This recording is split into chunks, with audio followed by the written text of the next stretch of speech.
Confirmation के हिसाब से दो अलग अलग इनकाउंटर साइट्स पे इनकाउंटर्स हुए हैं। बॉडी की कंफर्मेशन के हिसाब से 6 आतंकियों का हमारे यहाँ का खबर है। जी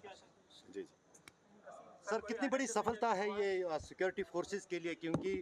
काफ़ी चल रहा था पिछले दिनों से इंटेलिजेंस इनपुट जिस अंदाज से जम्मू में कुछ टेरर अटैक्स हुए थे और लगातार उसके बाद ऑपरेशंस आपने शुरू किए। डोडा में 4 टेररिस्ट्स मारे गए, उसके बाद बारामूला में और अब साउथ कश्मीर के कुलगाम में। निस्संदेह ये एक बहुत बड़ा माइलस्टोन है, बहुत बड़ा प्रोग्रेस है।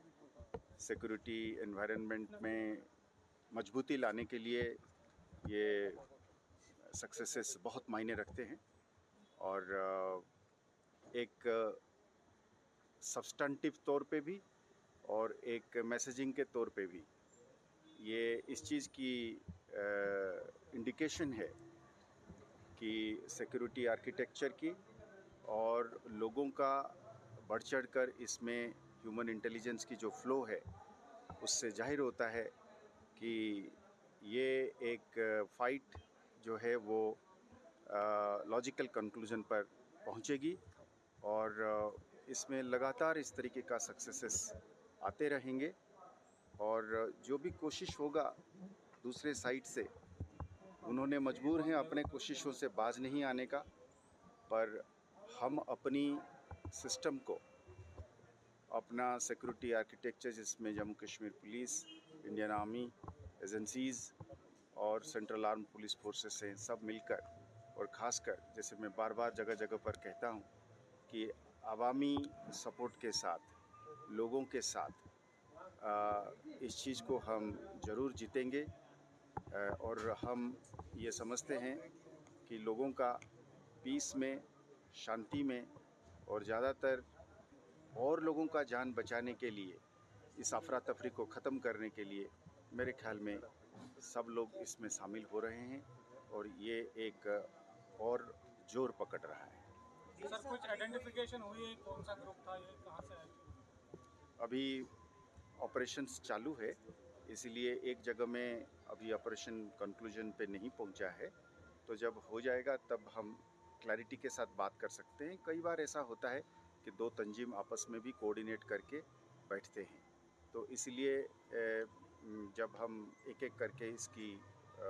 वो करेंगे तब इसमें लोकल टेररिस्ट्स का भी होने का खबर मिली है, तो इसकी जब कंक्लूज़न पे आ जाएगा तब हम सटीक तौर पे ये कह पाएंगे कि तंजीमों के हिसाब से कि क्या एक ही तंजीम के थे या एक से ज़्यादा के थे। जम्मू रीजन में इस तरह के मामले ज़्यादा नहीं,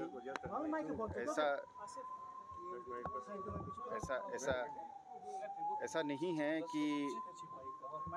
ऐसा है कि स्टैटिस्टिक्स एक ऐसी चीज़ है, नंबर एक ऐसी चीज़ है जो हमेशा सिक्योरिटी सिचुएशन की पैरामीटर्स को या सिक्योरिटी सिचुएशन को बयान नहीं करती है और पर हम हर इंसिडेंट को, हर एक्ट को बड़ा ग्रेविटी के साथ और बड़ा सीरियसनेस के साथ लेते हैं। तो मैं जैसे जगह जगह पर कहा हूँ कि जम्मू साइड में एक पुराना चीज़ को एक्टिवेट करने की कोशिश है, तो इसीलिए जब एक जगह में कुछ हद तक, कुछ देर तक, लास्ट इंसिडेंट 2006-2007 के बाद अब जब इंसिडेंट्स होने लगे हैं या होने की कोशिश हो रही है, तो एक कंसर्न पैदा होती है, पर उस कंसर्न का मतलब नहीं है कि दुश्मन ने कोई भारी कामयाब हासिल करी है। देखिए, सबसे बड़ी कामयाबी है आतंक का एक इंसिडेंट करना, पर आतंक के पीछे एक सपोर्ट बेस को खड़ा करना, ये दोनों अलग अलग चीज़ है। आज आप अगर जम्मू की बात करते हैं तो उसी जम्मू के ज़िले में आप जाइए, गंदों में आप जाइए, डोडा में आप जाइए, उधमपुर में आप जाइए, डुड्डू बसंतगढ़ में, बनी मछड़ी में, आप पाएंगे, अगर आप मेरे मीडिया मित्र जब जाएंगे वहाँ पे लोगों से बात करेंगे तो आपको ये पक्का पता चलेगा कि वो माहौल नहीं रहा है। तो कोई आतंक को फैलाने के लिए जो इकोसिस्टम है वो नहीं है, वो हमारा सबसे बड़ी कामयाबी है। तो हम उस कामयाबी को बुनियाद बनाते हुए हम उम्मीद करेंगे कि हम अमन को और शांति को कायम रख पाएंगे। यात्रा Thank you. going on in Kashmir.